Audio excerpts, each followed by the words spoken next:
ایک خوبصورت گاؤں میں ایک شرارتی بچہ رہتا تھا جس کا نام سینو تھا۔ سینو بہت ذہین تھا لیکن وہ اکثر وقت ضائع کرتا تھا۔ وہ موبائل گیمز کھیلنے، کارٹون دیکھنے اور فضول ٹائم ضائع کرنے میں مشغول رہتا تھا۔ سینو کی امی ہمیشہ کہتی تھی، بیٹا وقت کی قدر کرو اور اپنی نماز ٹائم پہ پڑھ لیا کرو۔ لیکن سینو ہمیشہ کہتا تھا، امی ابھی تو میں بچہ ہوں، بڑے ہو کر میں سب کچھ کر لوں گا۔ مگر ایک دن امام صاحب نے مسجد میں اعلان کر دیا کہ اگلے جمعے مسجد میں ایک پروگرام ہوگا جس میں بچوں کو انعامات دیے جائیں گے، لیکن شرط یہ ہے کہ جس میں بچے قرآن کی تعلیمات پر عمل اور نیک اعمال کرنے کی عادت پیدا کریں۔ سب بچے بہت پرجوش ہوئے۔ سینو کے دوست جنید نے سینو سے کہا، سینو یہ موقع ہے کہ ہم سب کچھ نیا سیکھیں اور امام صاحب کو متاثر کریں۔ لیکن سینو نے ہنستے ہوئے کہا، ارے جنید تم جاؤ، میں تو موبائل گیمز کھیلوں گا۔ اسی دن سینو نے ایک عجیب خواب دیکھا جس میں سینو ایک جنگل میں جا رہا ہوتا ہے اور ایک بزرگ نمودار ہوئے سفید داڑھی والا اور سینو سے کہتا ہے، سینو تمہیں احساس ہے کہ تم اپنا قیمتی وقت ضائع کر رہے ہو؟ لیکن سینو نے کہا کہ میں کیا کروں؟ بزرگ نے کہا، نماز پڑھو، قرآن سیکھو اور اپنی وقت کی قدر کرو۔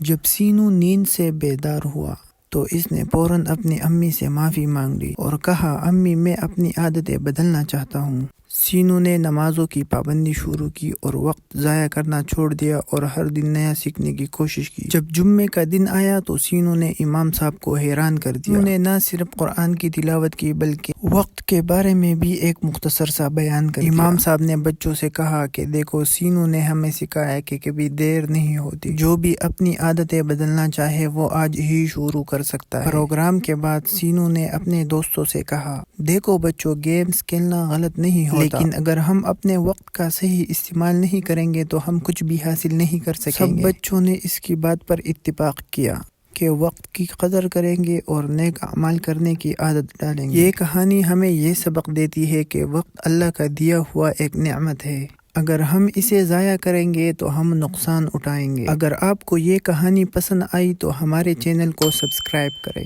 اور مزید ایسی ویڈیوز دیکھنے کے لیے ہمارے ساتھ جڑے رہیں۔